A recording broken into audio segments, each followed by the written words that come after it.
What is the world's most diverse country? That's a really interesting but complicated question. Now, why exactly does such a question matter?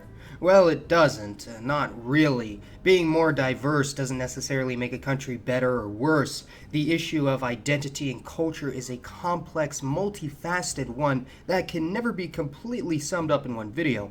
However, I know that myself and many others often find it more interesting to learn about a country that has a less homogeneous population.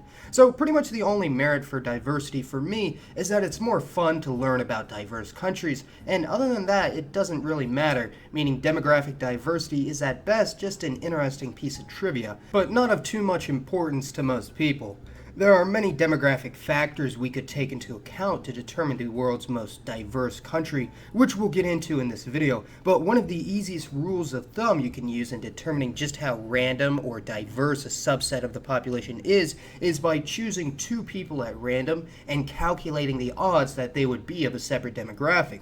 For instance, if 90% of your population is right-handed and 10% left-handed, if you were to choose two people at random, there's an 18% chance that you're going to choose one left-handed and one right-handed person, so not terribly diverse. But if you change that ratio to a balance of exactly 50-50, then there's exactly a 50% chance that you'll choose two differently handed people, meaning that's as diverse as you're going to get for that certain population. One demographic trait that is uniquely vital to a certain people group's cultural identity is that of religion, and I believe we can safely conclude that the world's most diverse country from a religious standpoint would be the small Southeast Asian country of Singapore. I talked about this a few times in some older videos, but I actually visited Singapore for a couple weeks a few years ago, right before my freshman year of university, and it has remained to this day one of my favorite countries on the planet. I found the culture to be a fascinating and refreshing blend of Western and Eastern customs, including Chinese, British, South Asian, Malaysian, and other Southeast Asian cultures. We were helping some of the Chinese-born Singaporeans learn English while we were there, and we stayed in a Catholic church for a short period. But from the front doors of the cathedral, you could see, and this isn't an exaggeration, a Hindu temple, Buddhist temple, and a Protestant church, and I believe there was a mosque right down the street. This is quite common for Singapore, with no single religious group making up more than 1/3 of the population, giving representation to almost all the world's major religions. By agglomerating several sources on the matter, I've come to the conclusion that Singapore is approximately 32% Buddhist, 20% Christian, 15% Muslim, 5% Hindu, 12% animist, Taoist, or traditional Chinese folk religion, with the remainder belonging to smaller religious groups or being irreligious. However, when breaking down these major religions by sect, the country becomes even more religiously diverse, as the odds of picking two people of the same religion at random out of Singapore's population is less than 20%. Technically speaking, the Pacific country of Papua New Guinea has been ranked by almost every survey and study as the world's most linguistically diverse country, and indeed there are over 800 languages spoken in a country with a population less than the U.S. state of North Carolina, with most of these languages having less than 10,000 native speakers, and this is actually even more living languages than the world's soon-to-be most populous country of India, which only has 780 living languages. I'd argue that India would make a close second in terms of linguistic diversity,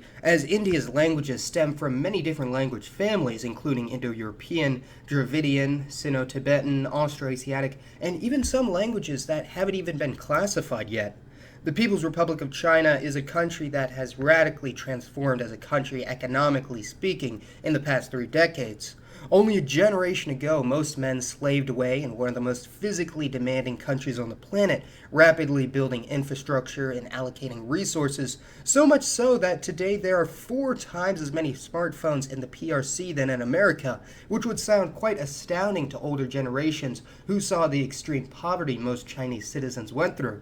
And because of this, you have huge disparities in wealth between the rural inhabitants of the PRC, many of whom basically live in third world conditions, and in fact, up until quite recently, a huge chunk of China's rural population in the northeast still lived in caves. And compare that to those who live in the big cities like Beijing, Shanghai, or Guangzhou. In 1980, China was poorer than Ethiopia, the Congo, Haiti, and literally almost every single country on the planet, with their average citizen living on less than $300 a year. But today, due to a variety of factors, the PRC's economy is more or less at parity with the world average and is projected to continue rising far and away past any expectations people had in the 20th century.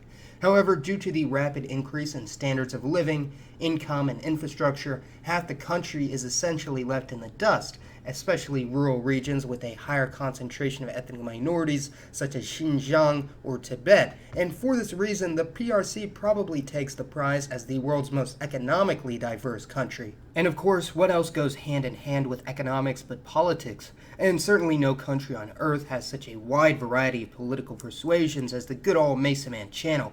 In a survey I took of my audience in 2017, I discovered that almost exactly 1/3 was politically right-leaning, 1/3 left-leaning, and 1/3 centrist, independent, or apolitical. And we had an extremely wide variety of political identities represented, including socialists, communists, anarchists, nationalists, libertarians, and many more. Now, admittedly, my channel audience isn't a country, so in the real world, the most politically diverse country would probably be the United States. Although for the past century or so, the presidency of America has only been dominated by two parties, the political landscape of this country is so much more complicated than many give credit to. People tend to think of the parties as simply rich versus poor, rednecks versus city slickers, big government versus small government, but due to the influx of new ethnic, cultural, and religious groups, this has considerably complicated the platforms and agendas of the various factions that have splintered off, with there being representation for virtually any political persuasion imaginable. Now, this brings us to one of the key issues of politics in America, which is race, but I'd argue that rather than the US being the world's most racially diverse country, that distinction should go to the South American behemoth of Brazil. Now, you might be saying, Mason, what are you talking about? Aren't Brazilians all just various shades of brown, making their supposed racial diversity relevant? Well, although it's portrayed that way in Hollywood, individual Brazilians not only have very complex and intriguing racial identities, but also ties to many different countries from around the world. So although the overwhelming majority of Brazilians do have some degree of miscegenation, with varying degrees of European, African, Amerindian, Middle Eastern, and East Asian ancestry, because of their history, it's so much more of a spectrum than any country on earth, meaning there are Brazilians that could be 100% European, either Italian, German, Portuguese, or a mix of several, or Brazilians who are 90% African, with ancestry from a plethora of African groups and literally everything in between.